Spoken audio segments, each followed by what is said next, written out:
ケリングやったな。はい、どうも、チルクロのたかしです。ご視聴いただきありがとうございます。今回はね、先日発表されました、ピッチョーリがバレンシアガのクリエイティブディレクターに就任したニュースについて喋っていきたいと思います。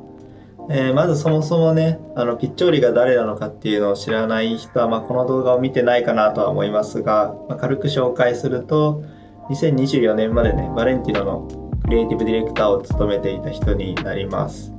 そしてピッチョーリがね、バレンシアガのクリエイティブディレクターになるというニュースが先日発表されました。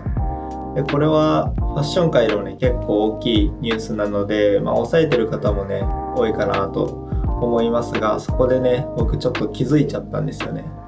ピッチョーリがバレンティノからバレンシアガに。で、バレンシアガのデザイナー、デブナがグッチに。で、グッチのデザイナー、ミケーレがバレンティノに。ってことで、ブランドがレジェンドファッションデザイナーたちをね、回してるんですよね。しかもですよ。で、グッチとバレンシアガはケリンググループのブランドで、バレンティノもね、ケリングが多くの株を持っていて、2028年までにね、100% の株を取得する契約を今結んでるんで、実質バレンティノもケリングなわけですよ。ケリングやったな。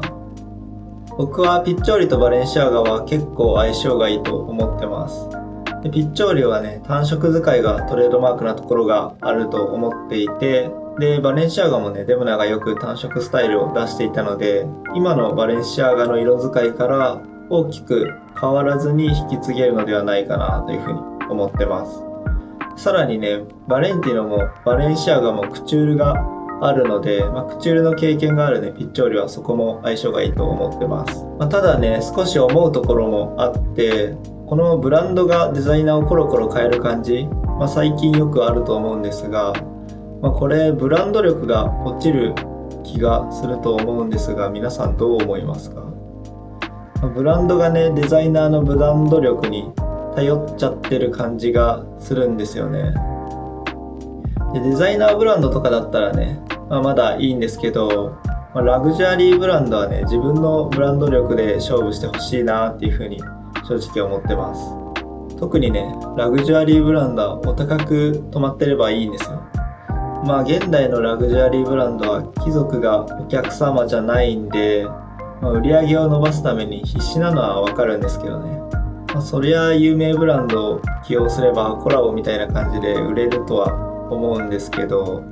ブランドのね、個性を捨てないような感じでデザイナーの引き継ぎがなされるといいですね。